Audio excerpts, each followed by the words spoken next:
నమస్కారం. City cable CPC న్యూస్కి స్వాగతం. ముందుగా ముఖ్యాంశాలు. స్పందన జగనన్నకు చెబుతాం కార్యక్రమాల ద్వారా అందే అర్జీలకు సత్వర పరిష్కారం చూపాలి. అధికారులకు జాయింట్ కలెక్టర్ గణేష్ కుమార్ ఆదేశం.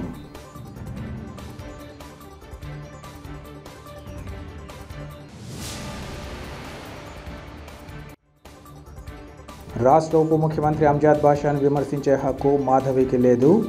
టీడీపీ కడప నియోజకవర్గ ఇన్ఛార్జిపై వైసీపీ మహిళా నేతల ఆగ్రహం.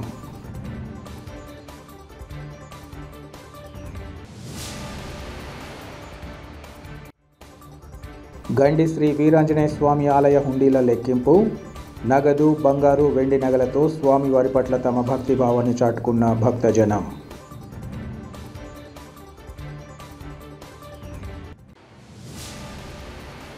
భక్తుల పట్ల కొంగు బంగారంగా నిలుస్తున్న గండి శ్రీ వీరాంజనేయ స్వామికి విలువైన కానుకలు సమర్పిస్తున్న భక్తులు స్వామివారి పట్ల తమకున్న భక్తి భావాన్ని చాటుకుంటున్నారు. పవిత్ర పుణ్యక్షేత్రంగా ప్రసిద్ధి చెందిన గండి క్షేత్రంలో రామబాణంతో వెలిసిన శ్రీ వీరాంజనేయ స్వామి దేవస్థానంలో స్వామివారి హుండీల లెక్కింపు కార్యక్రమం ఆలయ అసిస్టెంట్ కమిషనర్ అలవలపాటి ముకుందరెడ్డి ఆధ్వర్యంలో నిర్వహించారు. అధికారులు, దేవస్థానం ఉద్యోగులు, రాష్ట్ర ఉన్నతాధికారుల సూచన మేరకు సాంప్రదాయ వస్త్రధారణతో కార్యక్రమంలో పాల్గొన్నారు. ఈ సందర్భంగా అసిస్టెంట్ కమిషనర్ మాట్లాడుతూ ఆలయంలో 66 రోజులకు గాను స్వామివారి హుండీల ద్వారా 14,05,372 రూపాయల నగదు, 8 గ్రాముల 200 మిల్లీగ్రాముల బంగారు వస్తువులు, 520 గ్రాముల 340 మిల్లీగ్రాముల వెండి ఆభరణాలు, అన్నదానం హుండీ ద్వారా 14,753 రూపాయలు చేకూరిందన్నారు. ఆలయ అభివృద్ధికి తోడ్పాటు అందిస్తున్న భక్తులపై అన్ని వేళలా స్వామివారి ఆశీస్సులు ఉంటాయని ఈ సందర్భంగా తెలిపారు.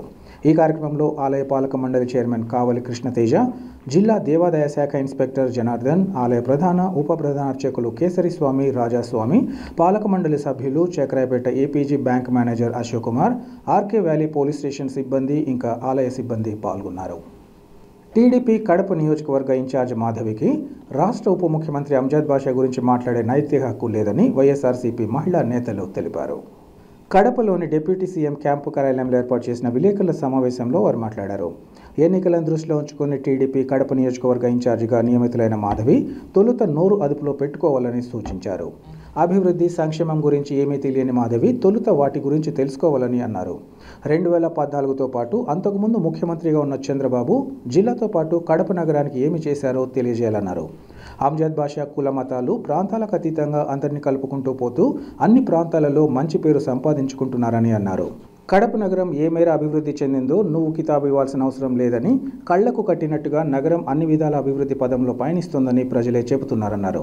కడప నియోజకవర్గంలో ఎంతమంది కలిసి వచ్చినా అంజద్ బాషాకు ఎదురు లేదని, రానున్న ఎన్నికల్లో ప్రజలకు ఆయన బ్రహ్మరథం పడుతూ 1,00,000 ఓట్ల మెజారిటీతో గెలిపించుకునేందుకు సిద్ధంగా ఉన్నారని వారు తెలిపారు. మరోసారి అంజద్ బాషా పట్ల అనుచితంగా మాట్లాడితే చూస్తూ ఊరుకోబోమని వారు హెచ్చరించారు. ఈ విషయంగా శ్రీనివాసులరెడ్డి తమ సతీమణిని అదుపులో ఉంచుకోవాలని వారు సూచించారు. ఈ కార్యక్రమంలో వైఎస్ఆర్సీపీ మహిళా ప్రతినిధులు రత్నకుమారి, పత్తి రాజేశ్వరి, కృష్ణవేణి, వెంకట సుబ్బమ్మ తదితరులు పాల్గొన్నారు. అందరికీ నమస్కారం. ఈరోజు మాధవి గారు ప్రతిపక్ష కడప నియోజకవర్గం అభ్యర్థిగా ఇష్టానుసారంగా మాట్లాడుతూ ఉన్నారు. వాళ్ళు అన్ని అరాచకాలే, మేమంత స్వచ్ఛందంగా ఎవరు చేసిన లేరు. జగనన్న ఎంత పార్టీలకు, మతాలకు అతీతంగా పరిపాలిస్తున్నారు. అంజదన్న కూడా అదే బాటలో నడుస్తున్నారు. అంజదన్న నిన్ను సోదరిని సంపాదించారమ్మా మాధవమ్మ, నువ్వు గుర్తుపెట్టుకో. ఎక్కడికి కటింగ్ భాష అంటావు, డిన్నర్ల భాష అంటావు, వాడు అంటావు, నీ నోటికి వచ్చేట్లా మాట్లాడుతుంది. అట్లా మాట్లాడితే నువ్వు అధికారంలోకి రాలేవు, నీకు ఓట్లు వేయరు. ఒక ఆడ మనిషి, ఒక మగ మనిషి ఇంత నీచంగా మాట్లాడే చరిత్ర లేదమ్మా కడపలో. ఎంత రెస్పెక్ట్ ఇస్తాడు అంజదన్న. సోదరి అన్నాడు, మా మాధవమ్మ అంటాడు. నువ్వు ఏడికి ఏంది మాట్లాడేది? నువ్వేం చేస్తావో చెప్పు, ఏం చేసినాడో చెప్పు. మీ సీఎం ఏం చేస్తాడు? మీ సీఎంగా ఉన్నప్పుడు చంద్రబాబు నాయుడు ఏం చేసినాడు? ఇన్ఛార్జింగ్గా ఉన్న శ్రీనివాసులు ఏం చేశాడు? నువ్వేం చేస్తావో చెప్పు. అంజదన్న తిడితే నీకు ఓట్లు రావు. ప్రజలు ఇంత నీచంగా ఒక ఆడది నువ్వంటే సున్నితమైన ఆడదమ్మ, నీకు సున్నితమైన మనసు. ఇష్టానికి మాట్లాడతావా మొగాళ్ళను? అందులో ఒక డిప్యూటీ సీఎం తర్వాత సీఎం అంతా మనిషి. నేను తక్కువైనాడు కాదు. మేమందరం ఎదురు తింటే ఎంతసేపు నువ్వు మీరే ఫ్లెక్స్లు, మీరే డోర్ పోయి అతికించుకుంటారు. మేము నిన్న పోయిన కాడ మీరే పీకి మీరే కేసులు పెట్టుకుంటారు. మీ అంత దుర్మార్గం అసలు యథా రాజా తదా నీలో ఉండే దుర్మార్గం ఎవరికి లేదు. నువ్వు బాగా జాగ్రత్తగా నేను చెప్పేది ఏమంటే, ఒక ఆడ మనిషిగా ఇంకొక ఆడ మనిషిగా చెప్తున్నా, మగవాళ్ళకు రెస్పెక్ట్ ఇచ్చేది నేర్చుకో, ప్రజలను బాగా చేసేది నేర్చుకో. ఏంలే అంబేద్కర్ అనడమో ఓట్లు రావాలంటే రావమ్మా, నువ్వు మనుషుల్ని చూసుకో. మీ ఆయన ఎప్పుడో 400 రోడ్లు వేసినాడు, ఏడేస్తాడు, గౌస్నగర్లు వేయాల్సింది. గౌస్నగర్లు వేయించకూడదు, గుంతలు ఉండే. అంబేద్కర్ నాడు దిగిపోతాడు. ఇట్లా మాట్లాడితే ఓట్లు రావు తల్లి. ముందు బాగా జాగ్రత్తగా మాట్లాడేది నేర్చుకో. అందరూ రెచ్చిపోతే అంబేద్కర్ అభిమానంతో కడపలో ఎక్కడ ఏ కాన్స్టిట్యూషన్లో లేనని మహిళలు కడపలో ఉండారమ్మా. నువ్వు బాగా నేర్చుకొని మర్యాదగా మాట్లాడమ్మా. ఇచ్చి నీకు నీ భర్తకు తెలిసి మీ మామ రాజగోపాల్ రెడ్డికి తెలుసు అభివృద్ధి ఏం చేసిండేది. ఒకసారి మాట్లాడేటప్పుడు నోరు అదుపులో పెట్టుకొని మాట్లాడమని కోరుతున్నాము. 2014లో మీ చంద్రబాబు నాయుడు 9 సంవత్సరాలు సీఎంగా ఉన్నాడు. ఏమి అభివృద్ధి చేసినారో మీరు మాకు చెప్పాలా? అమ్జద్ బాషా అన్నను విమర్శించే హక్కు కానీ అర్హత కానీ నీకు లేదు. అమ్జద్ బాషా అని మాట్లాడే నీ ఏకవచనంతోనే నీ ఇది ఎంత ఇది అయిపోతుంది. నీ సంస్కారం కుసంస్కారానికి నిన్నందరూ ఏలెత్తి చూపిస్తాడారు. నీకు ఏమన్నాడు? బుడబుడకలు అంటే సంక్రాంతికి ఒకసారి వచ్చేవాళ్ళు బుడబుడకలోడు అన్నాడు, కానీ వాళ్ళ కులాన్ని ద్వేషించలేదు. కులాలకు మతాలకు అతీతంగా ప్రాంతాలకు అతీతంగా ఎవరినైనా ఒక మాట అనకుండా కడపలో ఏ నియోజకవర్గంలో పోయిన అమ్జద్ బాషా అంటే అబ్బా అని శబాస్ అనిపించుకుని ఏకైక మగోడు మా అమ్జద్ బాషా అన్న. నువ్వేం మాట్లాడాల్సిన అవసరం లేదు. ఒక మాట మాట్లాడేటప్పుడు ఆ మాట ఎంతవరకు వస్తుంది, దేని గురించి మాట్లాడినామని నువ్వు మాట్లాడే మాటల తీరు నీ నోరు అదుపులో పెట్టుకోవని ఈ విధంగా తెలియజేస్తున్నాను. మా ప్రాణాల సైతం ఒడ్డైనా కూడా మా అన్నని ఎమ్మెల్యే చేసుకుంటాము. నువ్వు చెప్పాల్సిన అవసరం లేదు. మా నియోజకవర్గం కడప ప్రజలు చెప్పాలా మా అన్న అభివృద్ధి చేయలేదని చెప్పేసి నువ్వు ఈ రకంగా మాట్లాడుతున్నావు. పార్టీలో ఉండే ఆడవాళ్ళనందు నువ్వు నిజంగా మాట్లాడుతున్నావు. ఏ రోజు మా అన్న ఒక మాట కూడా ఒకరిని కూడా ఎప్పుడు మాట్లాడే ఇది లేదు. ఇంతమంది మేము మహిళా లోకం అన్న దగ్గర పనిచేస్తున్నామంటే మా అన్న ఎలాంటి వాడైంది అందరికీ తెలుసు. నీకు దమ్ము ధైర్యం ఉంటే, నీకు కలేజా ఉంటే, నీకు ఈ పక్కన ఆ పక్కన మొత్తం ఎవరైనా రాండి, మీ అంతా కట్టుకొని రాండి. మేము కడపలో మా అన్న ఒక్కడే వస్తాడు. మా అన్న డిప్యూటీ సీఎం అన్న 1,00,000 ఓట్ల పైన మెజార్టీతో మేము గెలుచుకొని మేము సాధించుకుంటాము. 5 ఏళ్ళు ఈ సంవత్సరం వచ్చి ఎలక్షన్లో టికెట్ తీసుకున్నావని ఇప్పుడు వచ్చి ప్రతి సాట ఫ్లెక్సీలు వేస్తున్నావు. ఫ్లెక్సీలు వేసిందని నువ్వేం చేస్తావో అని నువ్వు చెప్పుకో. మా ఎమ్మెల్యేల జపం చెప్పడం ఎందుకు? మేము ఇది చేస్తాము, ఇది మేనిఫెస్టో పెట్టాము, ఇది జరుగుతుందని చెప్పు. అది చెప్పకుండా ఒక మినిస్టర్ అయి ఉన్నాడు, ఒక డిప్యూటీ సీఎం స్థానంలో ఉన్నాడు, ఎమ్మెల్యే స్థానంలో ఉన్న మా మినిస్టర్ గారిని పట్టుకొని కండ కావరమని మాట్లాడుతున్నావు. నువ్వు ఒక మహిళ మాట్లాడాల్సిన మాటలేనన్నవి. ఒక ర్యాలీలో కానీ గడపలో కానీ మేము తిరుగుతున్నాం స్వచ్ఛందంగా. ఎందుకంటే మా అమ్జద్ అన్న మీద అభిమానం, ప్రేమతో, న్యాయవంతుడు కాబట్టి, మా గవర్నమెంట్ మీద నమ్మకం ఉంది, మా సీఎం పక్క మేము ఉండాలి కాబట్టి తిరుగుతున్నాం. ఎందుకంటే మేము అన్ని పథకాలు పొందుతున్నాం కాబట్టి తిరుగుతున్నాం. అన్నా శ్రీనివాసులన్నా, నీకు విలువ ఇస్తుందో విలువ ఇయ్యలేదో నీకు తెలుసో తెలియదో. ఎందుకంటే పక్క మగవాన్ని ఎట్ట మాట్లాడాల్సిన ఇంకిత జ్ఞానం లేని మాధవక్కను నువ్వు అంత కంట్రోల్లో పెట్టుకో. ఫ్లెక్సీ రాని అన్నందుకు అంత బాధ ఉందే అన్న, తప్పు చేస్తున్నావన్నా, జాగ్రత్తగా ఉండు. మీరు చెప్పండి అన్న, మాధవక్కకు చెప్పండి. ఎందుకని చెప్తావు? ఎమ్మెల్యే కావాల్సిన వాళ్ళు మేమేమి చేస్తాం, మీరేం చేసినా 2 మధ్యనే ఉండాలా. అహంకారమా అదే ఇదే ఏందన్నది? ఎట్ట మాట్లాడిస్తావు అన్నాను. ఇప్పుడే నువ్వు అంత మాట్లాడుతానవే, ఎమ్మెల్యే అయితే ఏమన్నా ఊరికి ఉండిస్తావా? నువ్వు జాగ్రత్తగా ఉండక మంచిగా మాట్లాడేది నేర్చుకో. జై జగన్. మాధవిరెడ్డి గారు, రోజు నువ్వు కడపకు వచ్చి అమ్జద్ బాషా గారిని, డిప్యూటీ సీఎం గారిని మాట్లాడే విధానము కొంచెము మాటల్లో మార్చుకోమ్మా. ఆయనను ప్రశ్నించే అర్హత నీకు లేదు. నువ్వేదో ఎమ్మెల్యేగా పోటీ చేయాలనుకున్నావు. నువ్వు నీ పద్ధతిలో నీ రూట్లో నువ్వు పోమా. ఇప్పుడు జగన్మోహన్ రెడ్డి వచ్చినాక సీఎం అయిన తర్వాత అభివృద్ధి జరగలేదు అని ఎట్లా మాట్లాడతావమ్మా? కరోనా వచ్చింది 2 ఏళ్ళు, అది గ్యాప్ పోయింది. ఇంకా 3 ఏళ్లలో ఏమి అభివృద్ధి జరగాలంటే కొంచెం లేటే అవుతుంది. ఏమి మాయమంత్రాలు లేవుమా. మాయమంత్రాలు చేసి రోడ్లు అయిపోవాలా, కాలువలు అయిపోవాలంటేనే పడిపోయే ఇది కాదు. అభివృద్ధి అంటే లేట్ జరుగుతుంది. నువ్వు ఇప్పుడు వచ్చి లేట్ అవుతుంది, ఇవే నువ్వు చేసేది అభివృద్ధి అని ప్రశ్నించే అర్హత నీకు లేదు. మీరెంత మాత్రం చేసినారమ్మా? ఇన్ని ఏళ్లలో ఉన్నారు, 14 వరకు మీ ప్రభుత్వం నింది ఏ అభివృద్ధి చేసినారు? పెన్షన్లు తీసుకునేదానికి క్యూలో నిలబడి ముసలోళ్ళు ఎంతో బాధపడి కింద పడిపోతున్నారు. ఈ రోజున పెన్షన్లు అయితే ఇంటి దగ్గరికే వస్తున్నాయి, వైద్యం ఇంటి దగ్గరికే వస్తుంది, చదువులు స్కూళ్ళు కూడా బాగుపడినాయి. ఇంకా అన్ని రకాల చేయూత అన్ని పథకాలు ఒకటి చెప్పింది నవరత్నాలు అయితే జరిగింది ఎక్కువ జరిగినాయి.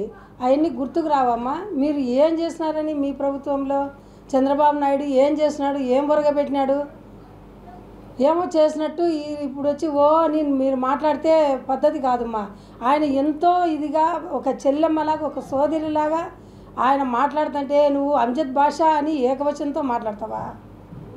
నీకేమైనా ఒక సంస్కారం అనేది ఉందా? మళ్ళీ నువ్వు పీజీ చేసినావు, మంచి చదువు చదివినా అంటాడావు, ఇదేనా సంస్కారము? కొంచెం తగ్గి మాట్లాడుమ్మా. ఒక బ్రదర్ నువ్వు అన్నను అట్టనే మాట్లాడతావా?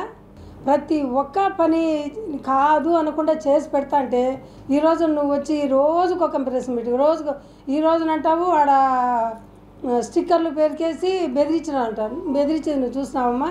వాళ్ళే తీసేసి వాళ్ళే లాగి పడేసుకొని నాటకాలు ఆడుతుంటే మీరు మా మీదకి దుమ్మెత్తిపోస్తారా? ఇది పద్ధతిగా ఉందా? ఏం మాట్లాడతావమ్మా? మీ వాళ్ళని కొంచెం కంట్రోల్లో పెట్టుకోండి. మీ ఆయన మీరు రెచ్చిపోయేటట్టు నువ్వు మాట్లాడుతుంటే ఆయనన్నా అట్లా మాట్లాడకూడదు. ఒక మొగోడిని మాట్లాడేటప్పుడు ఒక పద్ధతిగా మాట్లాడు, పొలైట్గా మాట్లాడు అనేది చెప్పలేదమ్మా. శ్రీనివాసరెడ్డి ఇన్ని రోజులు ఉన్నాడు ఇన్ఛార్జిగా, ఏది చేసినాడు? సీసీ కెమెరాలు పెట్టించినామంటున్నారు. దేంతో పెట్టించినారు? చెట్టు నీరు దాని తరపున వచ్చిన డబ్బుతో మీరు సీసీ కెమెరాలు పెట్టినారు. అది మీ సొంత డబ్బుతో పెట్టినట్టు మీరేదో ఓ అని చెప్తున్నారు. అది పద్ధతి కాదు. మీరు మీ విధంగా మీ పద్ధతులు మార్చుకొని గౌరవంగా ఇప్పటికైనా అంజద్ బాషా మీద విమర్శలు తగ్గించి నీ వేలో నువ్వు పో. నువ్వు ఎమ్మెల్యే కావాలనుకున్నావు, నీ పద్ధతిలో నువ్వు పోయి అడుగు. అంతేగాని సారికి ఆడ కాలువ ఇటు ఉంది దాంట్లో బూడిపోతాడు అంజద్ బాషా, ఈ పద్ధతిగా ఉందమ్మా నువ్వు మాట్లాడటము? అతన్ని ఈ విధంగా మాట్లాడము చాలా పద్ధతి కాదు. నీవు మాటలు తగ్గించుకొని ఒక నీ హుందాతనము పెంచుకో. చీప్గా క్యారెక్టరు తెచ్చుకోవద్దు. నీకెంతో ఘనంగా ఒక మహిళగా చెప్తాను నేను. నీ హుందాతనంతో నువ్వు ప్రజల్లోకి దూసుకుపోయి ఓట్లు ఒక పద్ధతిగా అడిగి నీ మర్యాద నువ్వు కాపాడుకుంటావని అంజద్ బాషా మీద ఇటువంటి ఇది చేస్తే మహిళలే నీకు గుణపాఠం చెప్పాల్సి వస్తుంది. ప్రజా సమస్యల పరిష్కారమే ధ్యేయంగా నిర్వహిస్తున్న స్పందన జగనన్నకు చెబుదాం కార్యక్రమాల ద్వారా అందే అర్జీలకు సత్వర పరిష్కారం చూపాలని అధికారులను జాయింట్ కలెక్టర్ గణేష్ కుమార్ ఆదేశించారు. ఈరోజు కలెక్టరేట్లోని స్పందన హాల్లో ప్రజా ఫిర్యాదుల స్వీకరణ స్పందన కార్యక్రమం జరిగింది. ఈ కార్యక్రమానికి జాయింట్ కలెక్టర్ గణేష్ కుమార్తో పాటు DRO Gangadhar Goud, deputy collector Pratyusha హాజరై ప్రజల నుంచి ఫిర్యాదులను స్వీకరించారు. ఈ సందర్భంగా జాయింట్ కలెక్టర్ మాట్లాడుతూ ప్రజలు సుదూర ప్రాంతాల నుంచి తమ సమస్యల పరిష్కారం కోసం అధికారుల వద్దకు వస్తుంటారని, అటువంటి ప్రజల సమస్యలను పరిష్కరించాల్సిన బాధ్యత సంబంధిత అధికారులపై ఉందన్నారు. ప్రజల ఫిర్యాదులను అధికారులు క్షేత్రస్థాయిలో క్షుణ్ణంగా పరిశీలించి పారదర్శకంగా విచారణ చేపట్టాలని అన్నారు. అర్జీదారులకు సంతృప్తి చెందేలా నిర్ణీత గడువులోపు నాణ్యమైన పరిష్కారాలను అందించాలని వారు సూచించారు. తమ పరిధిలోని సమస్యల పట్ల నిర్లక్ష్యంగా వ్యవహరించకుండా ఉన్నతాధికారుల దృష్టికి తీసుకువెళ్లాలని సూచించారు. అనంతరం అర్జీదారుల నుంచి జాయింట్ కలెక్టర్ అర్జీలను స్వీకరించి పరిష్కార నిమిత్తం సంబంధిత అధికారులకు సిఫార్సు చేశారు. ఈ కార్యక్రమంలో CPO Venkatrao, R and B SC Maheshwar Reddy, Panchayati Raj SC Srinivasa Reddy, DRDA project director Anand Nayak, RWS SC Veeranna, జిల్లా వ్యవసాయ అధికారి జేడి నాగేశ్వరరావు, హౌసింగ్ ద్వామాల పీడీలు, వివిధ శాఖల అధికారులు తదితరులు పాల్గొన్నారు. భూ అక్రమార్కులతో కుమ్మక్కై పేదల పట్ల దౌర్జన్యకరంగా వ్యవహరిస్తున్న బద్వేల్ అర్బన్ సిఐ యుగంధర్పై తక్షణమే తగిన చర్యలు తీసుకోవాలని, తమ భూములకు రక్షణ కల్పించాలని బాధితులు జిల్లా ఎస్పీని కోరుతున్నారు. సిఐ యుగంధర్ నకిలీ డీఫారాలు, నకిలీ అగ్రిమెంట్లు, బినామీల పేర్లతో తయారు చేసి దౌర్జన్యంగా స్థలాలను ఆక్రమించి విక్రయించి సొమ్ము చేసుకుంటున్న భూ కబ్జాదారులతో ములాఖత్ అయ్యారన్నారు. భూ ఆక్రమణదారులపై చర్యలు తీసుకోవాల్సిన సిఐ వారితో కుమ్మక్కై పేదల ఇళ్ల స్థలాలపై కిరాయి రౌడీలతో దాడులు చేశారన్నారు. తమకు జరిగిన అన్యాయంపై ఫిర్యాదు చేస్తే భూ కబ్జాదారులతో భాగస్వామి అయి ప్రభుత్వ ఉద్యోగి అయిన సిఐ తమపై తప్పుడు ఆరోపణలు చేస్తూ ఆక్రమణదారులకు అండగా ఉంటున్నారని వారు తెలిపారు. తమ స్థలాలను కబ్జా చేస్తూ తమ మాన ప్రాణ రక్షణకు లేకుండా చేస్తున్న సిఐతో పాటు తమ ఇంటి నిర్మాణ గోడలు పగలగొట్టించిన భూ కబ్జాదారులు ఈదెల నరసింహ, కొల్లు సుబ్బారెడ్డి, తండ్రితో పాటు ఇతర దౌర్జన్యకారులపై చట్టపరమైన చర్యలు తీసుకొని తమతో పాటు తమ స్థలాలకు రక్షణ కల్పించాలని వారు కోరారు. ఈ సమావేశంలో బద్వేల్కు చెందిన తుమ్మలూరు సరస్వతి, యార్లబోయిన మునిరత్నం, బోయిల్లు ఓబన్నలు పాల్గొన్నారు. సరస్వతి, నా భర్త పేరు వీరభాస్కర్ రెడ్డి. నేను బద్వేల్ టౌను బద్వేల్ పట్టణం నందున్న చెన్నంపల్లె రెవెన్యూ గ్రామమునకు చెందిన 1770/1 సర్వే నెంబర్లో శీలంవారిపల్లె ఎస్సీ కమ్యూనిటీకి చెందిన వారి నుండి 3 ప్లాట్లు కొన్నాను. ఆ ప్లాట్లు మండల సర్వేయర్ ద్వారా సర్వే చేయించి సరిహద్దులు కూడా చూపడం జరిగింది. కానీ భూ కబ్జాదారులు నకిలీ అగ్రిమెంట్లతో తీసుకొని, నకిలీ డీఫారాలు తీసుకొని, ఒకరికొకరు అమ్మినట్టు లింకులు ఏర్పరచుకొని బద్వేల్ సిఐ యుగంధర్ సార్తో భాగస్వామ్యం చేసుకొని, యుగంధర్ సార్ అండదండలతో సదరు ప్లాట్లపైకి దౌర్జన్యముగా గోడలు కడుతుంటే పట్టపగులు కిరాయి మహిళా రౌడీలను తీసుకొని వచ్చి ఒక నరసింహ అనే అతను, కొల్లు సుబ్బారెడ్డి తండ్రి, ఇంకా కొంతమంది రౌడీలను తీసుకొని వచ్చి గడార్లు తీసుకొని పట్టపగులు మారణాయుధాలతో దాడి చేసి దౌర్జన్యంగా పగలగొట్టినారు. ఆ దాడికి సంబంధించిన రికార్డు మొత్తం బద్వేల్ అర్బన్ సిఐ సార్ గారికి, మైదుకూరు డిఎస్పీ సార్ గారికి చూపించిన, కంప్లైంట్లు ఇచ్చిన, కనీసం విచారణకు కూడా సదరు సమస్య దగ్గరికి వచ్చి పరిశీలన చేయనే లేదు. ఎందుకంటే వాళ్ళల్లో భాగస్వామి అయినందువలన. కనీసం నకిలీ పట్టాల వాళ్ళని మేము ఒక్కటే మాట చెప్తా ఉంటాం సార్, ఉన్నతాధికారులకు ఫిర్యాదు ఇవ్వడం ముఖ్య కారణం ఏంటంటే, మేము సర్వే చేయించుకున్నాం, మా మీదకి దాడికి వచ్చే వాళ్లకు ఉన్న రికార్డు ప్రకారం సర్వే చేయించుకోమనండి, వాళ్లకు మా స్థలంలో వస్తే మేము ఇచ్చేస్తామని కూడా చెప్పినాం. అయినప్పటికీ వదలలేదు. ఎందుకంటే నకిలీ రికార్డు రెవెన్యూ లేకపోతే ఎక్కడ బయటపడతాదో అనే ఉద్దేశంతో భయపడిచ్చి కేవలం సిఐ సార్ అండదండలతోనే దౌర్జన్యం చేస్తే పంచాయతీలకు వస్తే సిఐ సారు ప్లాట్ నెంబర్ 328ని వాళ్ళకు వదిలేయండి అంటున్నాడు. ఏంది సార్ ఈ దారుణం? లక్షల రూపాయలు పెట్టి కొనుక్కున్న స్థలాలను ఊరకు ఒక మాటతో వదిలేయండి. ఈ ఉన్నతాధికారులకు ఫిర్యాదు చేస్తే నేను భూ కబ్జాదారురాలనని నాపైనే తప్పుడు ఆరోపణలు చేస్తున్నారు. సార్, చిత్తశుద్ధి ఉంటే ఒక అధికారికి నా మీద ఎక్కడైతే కబ్జా చేసినానన్నానో ఆ కబ్జా ఆధారాలు చూపించాలి, లేదా జిల్లా అధికారులు కలిసి మీ మీడియా ద్వారా ఉన్నతాధికారులకు తెలియజేయడం ఒక్కటే సార్ విన్నపం. ఇలాంటి దురాగతాలను ఖండించడం కోసమే ఈ ప్రెస్ మీట్ కూడా సార్.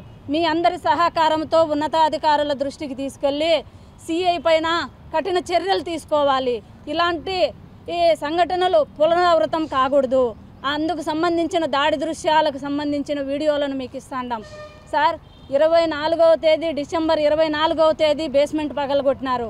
ఆ రోజు ఇదే మునిరత్నం అనే ఎస్సీ అబ్బాయి కులం పేరుతో తిట్టి రాత్రులు దాడి చేస్తే దానిపై నామకే వాస్తుగా ఎఫ్ఐఆర్ చేసినారు. ఎఫ్ఐఆర్ చేసి ఎఫ్ఐఆర్ ఉండంగానే మళ్ళీ 28వ తేదీ సాయంత్రం 5 గంటలకు మహిళలందరినీ తీసుకొని వచ్చి దాడి చేసినారు. ఈ అబ్బాయి మీదకి వచ్చినారు. ఆ విషయాలు కూడా చూడండి సార్ అని చూపించినాం. అదేవిధంగా 29వ తేదీ మైదుకూరు డిఎస్పీ కార్యాలయంకి పోయి అక్కడ ఉన్న సిబ్బంది సార్ లేకపోతే చెప్పొచ్చినాం. ఫోన్ ద్వారా డిఎస్పీ సార్కు విషయం చెప్పినాం. ఆ తర్వాత 31వ తేదీ కూడా సార్ మీకు ఇచ్చిన ఫిర్యాదు విచారణలో ఉండగానే ఈ విధంగా దాడి దృశ్యాలను చూడండి అని వీడియోలు తీసి పంపిస్తే విచారణకు మైదుకూరుకు బద్వేల్కి వచ్చి బద్వేల్ పోలీస్ కార్యాలయంలో కొన్న వారిని నాకు ప్లాట్లు ఇచ్చిన పట్టాదారులను పిలిపించి విచారించి అదేమైనా వెళ్ళిపోయినారే కానీ కిరాయి రౌడీలపైన ఎలాంటి చర్యలు తీసుకోలేదు. మేము అడిగేది ఒక్కటి సార్, ఉన్నతాధికారులుగా ఉండి కిరాయికి వచ్చిన రౌడీలు రేపు ఏదైనా చేయరా సార్? ఏదైనా చేస్తారు. వాళ్ళ వల్ల సిఐ సార్ వల్ల, ఆయన ఇచ్చే ప్రియారిటీ వల్ల, నకిలీ పట్టాదారులు చేసే బీభత్సాల వల్ల మాకు మా కుటుంబానికి ప్రాణహాని ఉంది. మీడియా ద్వారా ఉన్నతాధికారులకు తెలియజేసి మాకు రక్షణ కల్పించాలని కోరుతున్నాం సార్. రానున్న సార్వత్రిక ఎన్నికలను దృష్టిలో ఉంచుకొని కాంగ్రెస్ పార్టీ పంచముఖ వ్యూహం 6 సూత్రాలతో వెళ్తుందని AP CCA media chairman Narreddy Tulasi Reddy తెలిపారు. ఈ మేరకు ఆయన మీడియాతో మాట్లాడుతూ తమ పార్టీ అధికారంలోకి రావడానికి తోడ్పడిన కర్ణాటక, తెలంగాణ రాష్ట్రాల్లో మాదిరిగా మన రాష్ట్రంలో కూడా గ్యారంటీ పథకాలు అమలు చేయడం జరుగుతుందన్నారు. ముఖ్యంగా పంచముఖ వ్యూహాలుగా పేర్కొంటున్న కేంద్రంలోని బీజేపీ ప్రభుత్వ వైఫల్యాలను ప్రజలకు విడమర్చి చెప్పడం, రాష్ట్రంలో వైకాపా ప్రభుత్వ వైఫల్యాలను వివరించడం, గతంలో కాంగ్రెస్ ప్రభుత్వాలు అమలు చేసిన అభివృద్ధి, సంక్షేమ పథకాలను చెప్పడం, కాంగ్రెస్ అధికారంలోకి వస్తే ఏం చేస్తుందో తెలియచేయడం, పార్టీని సంస్థాగతంగా పటిష్టపరచడం జరుగుతుందని అన్నారు.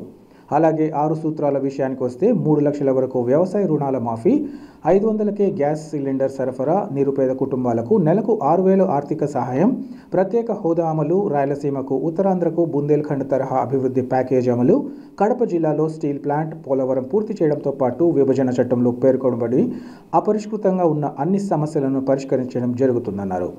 ఆయా అంశాలను ప్రజల్లోకి తీసుకెళ్లి అటు కేంద్రంలో ఇటు రాష్ట్రంలో కాంగ్రెస్ పార్టీ అధికారంలోకి వచ్చేలా పార్టీ నాయకులు, కార్యకర్తలు కృషి చేస్తారని ఆయన వివరించారు. ప్రభుత్వం ఈ దేశాన్ని అప్పుల భారత్ చేసింది.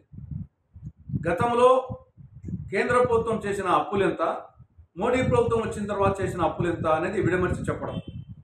రెండవది, ప్రభుత్వ రంగ సంస్థలను వీటిని తెగ గత ప్రభుత్వాలు సంపాదించిన ప్రభుత్వ రంగ సంస్థ ఆస్తులను మోడీ ప్రభుత్వము అయిన కాడికి అమ్మేస్తూ ఉంది, దేశాన్ని అమ్మేస్తూ ఉంది, ఇండియా ఈజ్ ఫర్ సేల్ అనే విధంగా దాన్ని విడమర్చి చెప్పడం. మూడవది, జీడిపి, జీ అంటే గ్యాస్, డి అంటే డీజిల్, పి అంటే పెట్రోల్, వీటి ధరలు గతంలో మన్మోహన్ సింగ్ గారు ప్రధానమంత్రిగా ఉన్నప్పుడు ఏ విధంగా ఉన్నాయి, ఇప్పుడు ఏ విధంగా ఉన్నాయి అనేది చెప్పడం. నాలుగవది, నిరుద్యోగ సమస్య. 14 లక్షల కేంద్ర ప్రభుత్వ ఉద్యోగాలు ఖాళీగా ఉంటే ఎందుకు భర్తీ చేయలేదు. కాబట్టి ఇటువంటి విషయాల మీద చెప్పడమే కాకుండా ఆంధ్రప్రదేశ్కు మోడీ ప్రభుత్వం చేసిన ద్రోహం, రాష్ట్రానికి సంజీవని లాంటి ప్రత్యేక హోదా ఇవ్వకపోవడం, రాయలసీమకు, ఉత్తరాంధ్రకు బుందేల్ఖండ్ తరహా స్పెషల్ డెవలప్మెంట్ ప్యాకేజ్ ఇవ్వకపోవడం, తర్వాత కడప జిల్లాలో స్టీల్ ప్లాంటు, దుగరాజపట్నం ఓడరేవు, పోలవరం, విశాఖ మెట్రో, విజయవాడ మెట్రో, ఈ విధమైనటువంటి రాష్ట్రానికి అన్యాయం చేసినటువంటి విషయాలను ప్రజలకు చెప్పడం అనేది ఇది కేంద్రానికి సంబంధించి. ఇక రాష్ట్రానికి సంబంధించి జగన్మోహన్ రెడ్డి ప్రభుత్వం రాష్ట్రాన్ని రుణాంధ్రప్రదేశ్గా చేయడం, అరాచక ఆంధ్రప్రదేశ్గా చేయడం, దీన్ని మాఫియా రాజ్యం చేయడం, మధ్యాంధ్రప్రదేశ్గా, జూదాంధ్రప్రదేశ్గా, గంజాయి ఆంధ్రప్రదేశ్గా, డ్రగ్ ఆంధ్రప్రదేశ్గా ఈ రాష్ట్రాన్ని మార్చడం. తర్వాత బాదుడే బాదుడు కార్యక్రమం, అటు కరెంటు ఛార్జీలు మొదలుకొని పెట్రోలు, డీజిల్ రేట్లు అన్ని, సిమెంటు, ఇసుక, మద్యం అన్ని రేట్లు పెంచడం, దీన్ని ప్రధానంగా ప్రజలకు చెప్పడం జరుగుతుంది.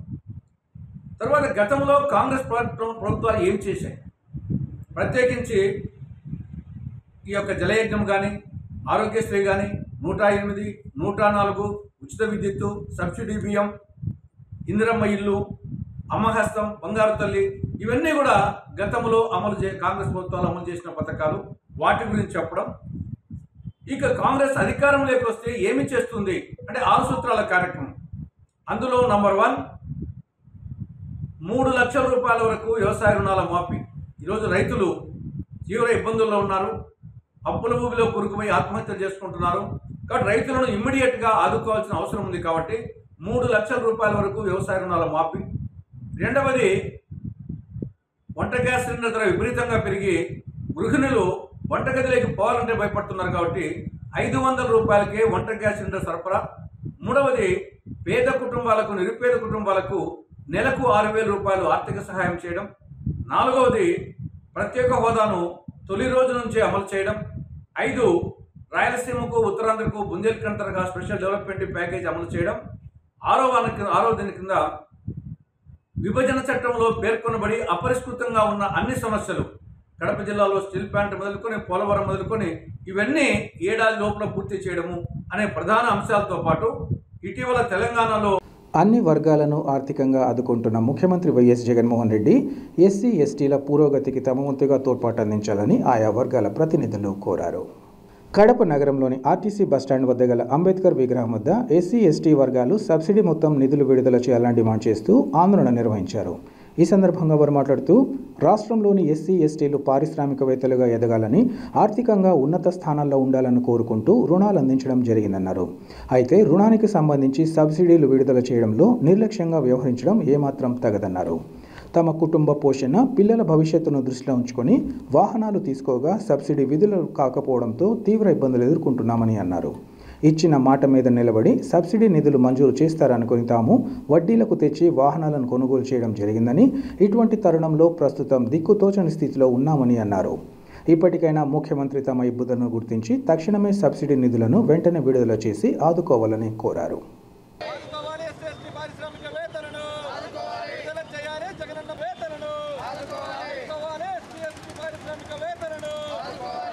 వార్తలు ముగించే ముందు ముఖ్యాంశాలు మరోసారి.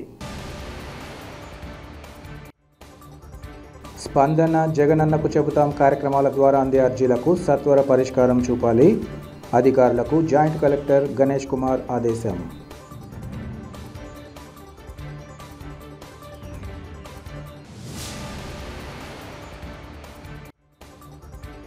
రాష్ట్ర ఉప ముఖ్యమంత్రి అంజాద్ బాషాను విమర్శించే హక్కు మాధవికి లేదు. టీడీపీ కడప నియోజకవర్గ ఇన్ఛార్జిపై వైసీపీ మహిళా నేతల ఆగ్రహం.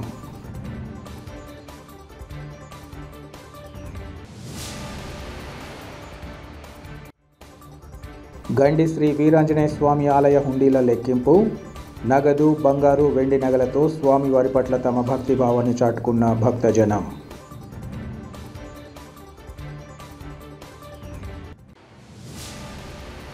సిటీ కేబుల్ సిపిసి న్యూస్ ఇంతటితో సమాప్తం. నమస్కారం.